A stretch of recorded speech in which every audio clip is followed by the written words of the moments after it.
میں نے انسانی تاریخ کا اس سے بھیانک ریپ، اس سے زیادہ بھیانک ظلم آج تک نہیں دیکھا۔ اس وقت پورے انڈیا میں آگ لگی ہوئی ہے، پورا انڈیا اس وقت جو ہے وہ سراپا احتجاج ہے۔ مجھے لگتا ہے کہ پاکستان میں بھی اس پر بات ہونی چاہیے، اس لیے میں ویڈیو بنا رہا ہوں۔ ایک بہت بڑی تعداد میری ویڈیوز کی جو ویورشپ ہے، بہت بڑی تعداد وہ انڈینز کی بھی ہے، وہ دیکھتے ہیں اور اس میرے کام کو پسند کرتے ہیں، تو مجھے لگا یہ میرے لیے ضروری ہے کہ میں اس پہ بات کروں۔ اگر وہ انڈین نہ بھی ہوتی تب بھی وہ ایک انسان تھی، اس پر بات کرنا بہت ضروری تھا۔ دوستو، ایک لڑکی، ایک ڈاکٹر، اس کے ساتھ زیادتی کس طرح کی گئی، میں کچھ جملے آپ کے سامنے پڑھ کے رکھ دیتا ہوں اور پھر آپ کو دکھاؤں گا۔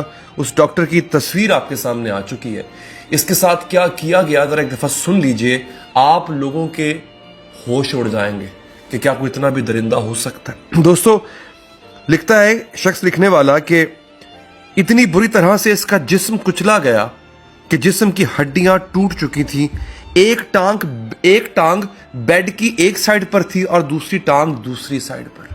ابھی آگے بھی ہے، اس کو یہاں سے اس حصے سے اس قدر نوچا گیا تھا کہ اس کی جو ہپ ہوتی ہے وہ ٹوٹ چکی تھی اور ٹانگ ایک اس طرف تھی اور ایک اس طرف تھی۔ اس کے باوجود بھی اس کے ساتھ زیادتی ہو رہی تھی۔ آگے سنیے، پیلوک ٹوٹ چکی تھی، یہ جو حصہ ہوتا ہے جہاں پہ عورت کی شرمگاہ ہوتی ہے وہ حصہ ٹوٹ چکا تھا۔ کمر کی ہڈی ٹوٹ چکی تھی، چشمہ ٹوٹ کر آنکھوں میں دھس گیا تھا۔ اس کا جو چشمہ اس نے پہنا ہوا تھا، ان درندوں نے مکے مار مار کے اس کی آنکھوں میں وہ چشمہ توڑا تھا اور اس کی آنکھوں میں کانچ گھس گیا تھا اس چشمے کا۔ آگے سنیے،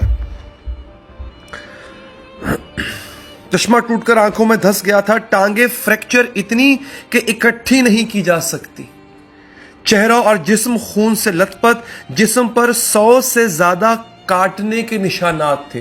بائٹ نہیں ہوتی یہ جو ہوس کے جسم کے ہوس کے پجاری ہوتے ہیں، یہ جب بائٹ کرتے ہیں، 100 سے زیادہ نشانات تھے بائٹ کے۔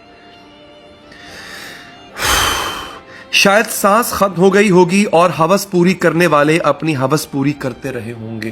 اور یہ بات تو بعد میں بھی ثابت ہوئی کہ اس لڑکی کے مر جانے کے بعد بھی اس کا ریپ، اس کے ساتھ زیادتی ہوتی رہی تھی۔ یہ اس طرح کے درندے تھے، جس پڑھی لکھی عورت کو دیکھتے ہیں واجب سمجھتے ہیں اس کو چیر پھاڑنا۔ اور بات صرف اتنی نہیں ہے، اس کے بعد انٹرنیٹ پر ایک خصلت موجود ہے جس کے کمنٹ پڑھ کر اندازہ ہو جاتا ہے کہ یہ ریپسٹ نہیں مگر ان کی ذہنیت ریپسٹ ہے۔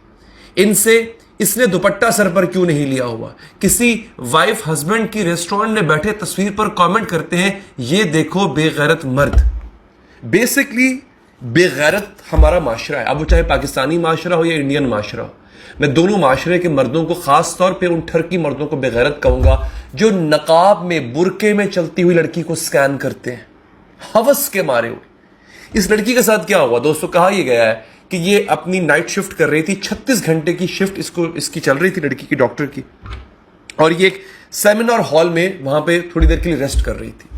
اس کے ساتھی ڈاکٹرز جو کہ شراب کے نشے میں دھت تھے، ان میں سے ایک وہاں پہ آیا، اس نے اس کو پین ڈاؤن کیا، اس کے ساتھ زیادتی کی۔ اور بات صرف یہاں تک ختم نہیں ہوتی ہے، کیونکہ اٹاپسی رپورٹ یا پوسٹ مارٹم رپورٹ سے پتا چلا ہے کہ ملٹیپل لوگوں نے، یعنی اور بھی لوگوں نے اس کے ساتھ زیادتی کی، اور جس طرح سے زیادتی کی وہ میں آپ کے سامنے رکھ چکا ہوں، پوری کی پوری ڈیٹیل میں آپ کے سامنے رکھ چکا ہوں ناظرین۔ یعنی اس قدر خوفناک حد تک، اس قدر آپ یقین جانیے کہ یہ قدر درندہ صرف لوگ تھے۔ اور اب صورتحال یہ ہے، یہ ہوا ہے کولکتہ کے اندر، وہاں کی سی ایم ہے ممتا بینرجی۔ انہوں نے کہا ہے کہ وہ خود ایڈمٹ کر رہی ہیں کہ یہ اس قدر بھیانک چیز ہے کہ ان کو خود پروٹیسٹ پہ بیٹھنا پڑ گیا۔ ایک آدمی پکڑا گیا، ایک درندہ پکڑا گیا، باقیوں کی تلاش جاری ہے۔ کہا جا رہا ہے کہ اس سارے واقعے میں ہاسپٹل کا کوئی نہ کوئی اور عملہ بھی شامل ہو سکتا ہے۔ سپریم کورٹ آف انڈیا نے ناظرین اس کا سو موٹو ایکشن لے لیا ہے۔ سپریم کورٹ آف انڈیا جو ہے وہ اس پہ ایکشن لے چکی ہوئی ہے۔ اچھا، باپ جو ہے وہ ڈاؤٹ کر رہا ہے کہ سیمینار ہال میں اس کو نہیں مارا گیا، اس کو مارا کہیں اور گیا تھا، اور اب جو ہے اس کو سیمینار ہال میں اس کی لاش پھینکی گئی۔ جب صبح ڈاکٹرز آئے، اسپتال پہنچے، سیمینار ہال کھولا تو یہ بچی بیچاری برہنہ پڑی ہوئی تھی، کپڑوں کے بغیر پڑی ہوئی تھی، اور اس کے جسم کے اعضاء جو ہے وہ ٹوٹ پھوٹ کے بکھرے ہوئے تھے۔ اب امیجن کریں کس قدر خوفناک وہ عورت آہستہ آہستہ مری ہوگی، یک لخت جان بھی نہیں نکلی ہوگی اس کی، کیسے اس نے پکارا ہوگا اپنے والدین کو۔ آپ سوچئے ذرا ناظرین، یہ ہے اس وقت صورتحال. اب میں آپ کو بتا دوں ناظرین, اس کے اوپر جو ہے وہ انکوائریاں بیٹھ گئی ہیں اور کہا یہ جا رہا ہے کہ اس کے پیچھے اور بھی لوگ ملوث ہیں جن کو پکڑنے کی کوشش کی جائے گی. یہ ہے ناظرین اس صورتحال کا احوال. یہ اگر بھارتی مجھے دیکھ رہے ہیں تو ہم آپ سے پیچھے نہیں ہیں سر, ہم بھی بہت آگے ہیں. ہمارے ہاں بھی یہی ہوتا ہے اور نہ جانے کب تک ہوتا رہے گا. پرابلم یہ ہے قانون موجود ہے, سزا نہیں ملتی ہے. آپ جائیں عرب کنٹریز کے اندر, وہ کیا کرتے ہیں, میں اس حق میں ہوں, وہ خاص طور پہ یہ جو ریپسٹ ہوتا ہے, بچوں کا ریپسٹ, ان کی ایگزیکیوشنز جو ہے نا وہ سر عام کی جاتی ہیں, یا سر عام ان کا سر کاٹا جاتا ہے یا ان کو کرین پہ پھانسی پہ لٹکایا جاتا ہے. سر عام یہ کیا جائے تاکہ اور لوگ بھی دیکھیں. یقین کیجئے 90% مردوں کے اندر ایک ریپسٹ چھپا ہوتا ہے. میں آپ کو آج کھل کے بات بتا رہا ہوں, 90% لوگوں کو مردوں کے اندر ہوس کے پجاری. مجھے سمجھ نہیں آتی, اگر تمہیں اتنا ہی سیکس چڑھا ہوا ہے تمہارے دماغ میں تو جاؤ یار کہیں پیسے دے کے کر لو. تم ایک لڑکی کو اس طرح زیادتی کا نشانہ بناتے ہو پھر اس کو جان سے مار دیتے ہو. کون لوگ ہیں یہ؟ ان کے جسم کی پیاس کیوں نہیں بجھتی ہے؟ خدا کے لیے اگر آپ نے کسی کو لٹکایا ہو, اس طرح سے پھانسی پہ لٹکایا ہو یا سر قلم کیا ہو, اور آپ نے جمعے کے خطبے کے بعد جو ہے کہیں سب لوگ اکٹھے ہو جائیں, یا کسی بھی ملک میں, ایون بھارت میں بھی, چوک میں کھڑا کر کے پھانسی دیں, لوگوں کو کہیں آؤ دیکھو, پیشاب نکل جائے گا لوگوں کا.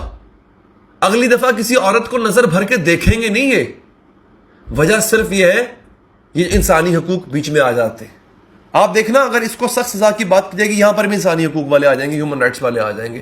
میرا یہ ماننا ہے, میں آپ لوگوں سے کہوں گا ٹرینڈ چلائیں اس بات کا, پلیز آپ یہ ٹرینڈ چلائیں کہ اس ریپسٹ کو سزا ملنی چاہیے اور سر عام سزا ملنی چاہیے. میری آپ سب لوگوں سے اپیل ہے, پلیز آپ اس کو ٹرینڈ چلائیں. مجھے کہیں گے میں کام کرتا ہوں, میں ٹویٹر کے اوپر اس ٹرینڈ کے اوپر جو ہے میں ٹویٹر کے اوپر یہ ٹرینڈ ڈال دیتا ہوں. آپ لوگ پلیز اس کو ٹرینڈ بنائیں.